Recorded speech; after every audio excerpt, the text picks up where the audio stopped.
دوستو یاد رکھنا، تگڑا اور مضبوط جوان پتہ کون ہوتا ہے؟ جس کی نظریں پوری طرح اس کے کنٹرول میں ہوں۔ یہ علامت جوانی ہے۔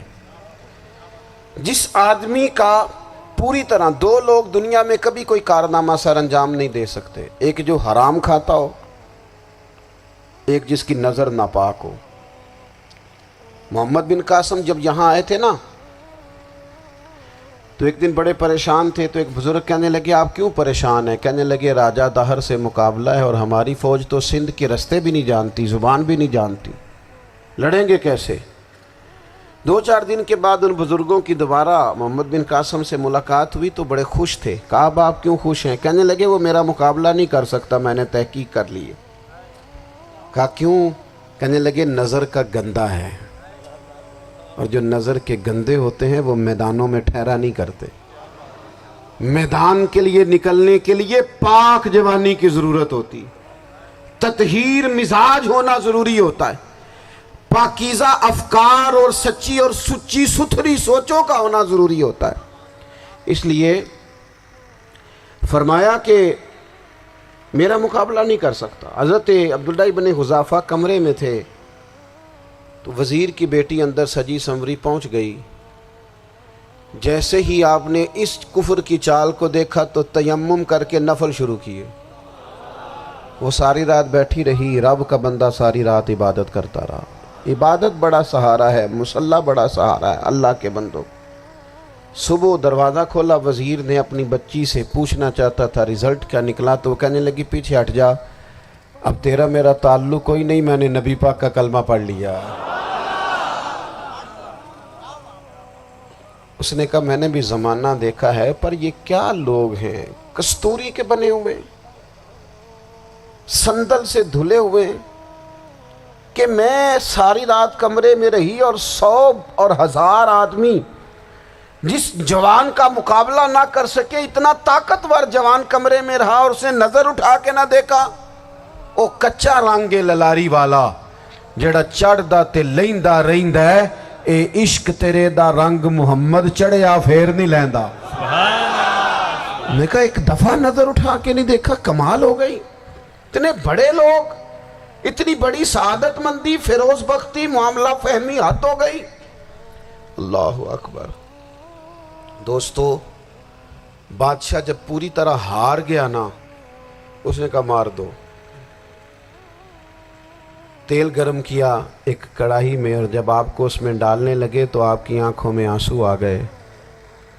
بادشاہ کا خیال ہوا شاید نرم ہو گئے ہیں، کہنے لگا روئے کیوں؟ فرمانے لگے سوچتا ہوں جان ہی ایک ہے، کتنا مزہ ہے اس کی راہ میں جان دینے کا، کتنی لذت ہے اس کے نام پر مرنے میں، کتنا لطف ہے۔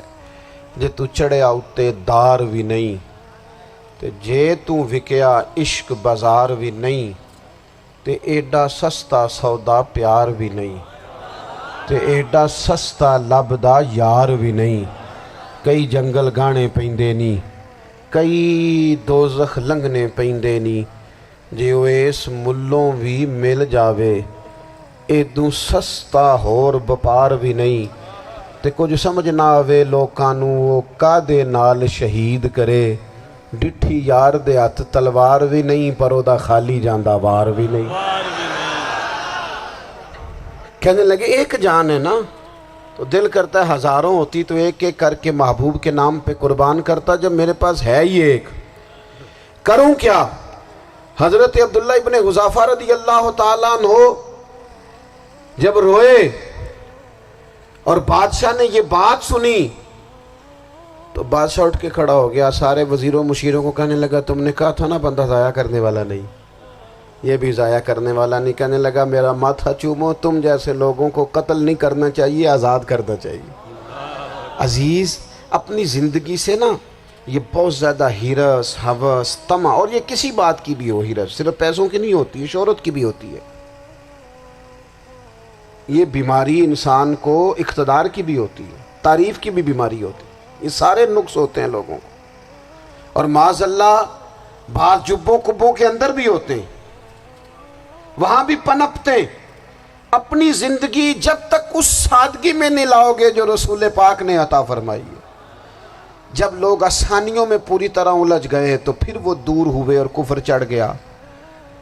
دوسری بات، اللہ کے محبوب صلی اللہ تعالی علیہ وسلم کی محبت ہم سے تقاضا کرتی ہے کہ ہم اس مشن کے لیے کام کریں جس مشن کے لیے رسول پاک نے کام فرمایا ہے۔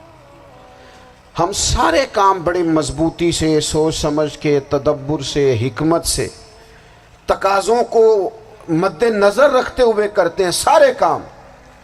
دین کے کام میں ہمارا مزاج نہیں ہوتا، او ہو جائے گا جی، آپ بسم اللہ پڑھیں جی، شروع کریں جی۔ آپ تقاضوں کو سمجھیں، چیزوں کو دبائیں نہیں، چیزوں پر غور کریں۔ کسی کے ذہن کی سطح پر سوال ابھرتا ہے، اس کا تسلی بخش جواب دیں۔ اپنی زندگی میں دین کے کام کے لیے اپنے آپ کو وقف کریں، اور دین کے کام کے بہت سارے پہلو ہیں۔ ہزاروں لوگوں کو قرآن پاک ٹھیک پڑھنا نہیں آتا، ہزارہا لوگ ہیں جو قرآن مجید کے مطالب سے آگاہ نہیں ہیں، دین کی بنیادی ضروریات سے لوگ نابلد ہیں۔ میں آپ کو کس طرح یہ بات سمجھاؤں کہ ہزاروں کی تعداد میں طلاقیں اس لیے ہوتی ہیں کہ مردوں کو طلاق کے مسئلے نہیں آتے، انہیں پتہ نہیں ہے کہ مجھے حقوق زوجین کے معاملے میں کیسے چلنا۔ ڈھیر سارے گھروں میں تباہی اس لیے ہے کہ تربیت اولاد کا دینی منہج ہمیں نہیں پتا۔ اپنا حصہ ملائیں دین کے کام میں۔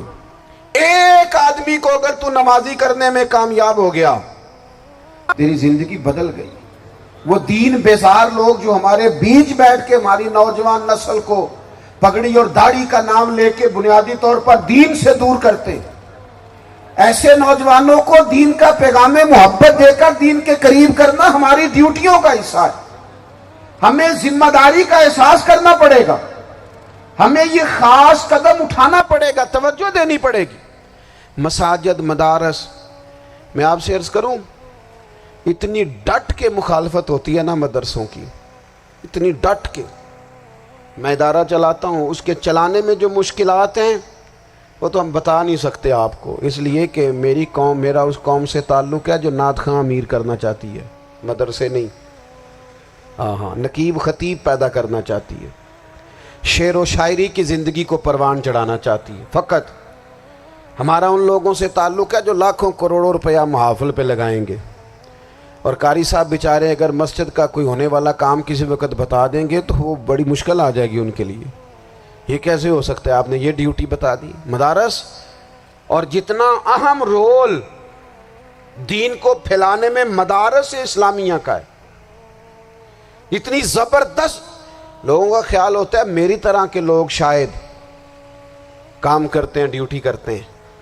یہ 10-15 لوگ آپ کو نظر آتے ہیں جو آپ کو کہیں میڈیا پر یا ادھر ادھر ڈیوٹی کرتے، مخلص لوگ اپنی جگہ پہ، وہ بھی بڑا ہی کام کر رہے ہیں، جو میڈیا پہ آ کے بھی اخلاص سے اور درد دل سے کو دین کی، ان کی بھی کسی بات کی حوصلہ شکنی نہیں۔ لیکن ہزارہا اساتذہ جو مدارس میں بیٹھ کے پڑھاتے ہیں، جنہوں نے وہ سارے لوگ تیار، آپ سمجھ نہیں سکتے کتنا بڑا کام۔ حفظ کا استاد جو ہوتا ہے نا، اس کی ڈیوٹی 24 گھنٹے ہوتی ہے، فجر سے پہلے، اور اس نے بچوں کو اٹھانا۔ تنخواہ تو ہم انہیں دینا نہیں نہ چاہتے جی، تنخواہ نہیں دے دی انہوں نے، ہمیں مولوی امیر نہ ہو جانا۔ مولوی نو تے سوٹ بھی 27ویں والی رات دے ہے تاکہ کدھر سوان کے عید والے دن پا نہ لوے، چونکہ 27ویں تو بات تے درزی پھڑتا ہی کوئی نہیں، کیوں حضرت؟ ایسے ہی ہے نا، اس وقت تو نہیں نہ لیتا۔ تو ہم چاہتے ہیں مولوی ہماری مرضی کے ہماری طرح کا سوٹ نہ پہن لے۔ مدارس کی مضبوطی، آپ یہ دیکھ لیں، یہ صلاح الدین ایوبی کا تعلق بھلا کس چیز سے تھا؟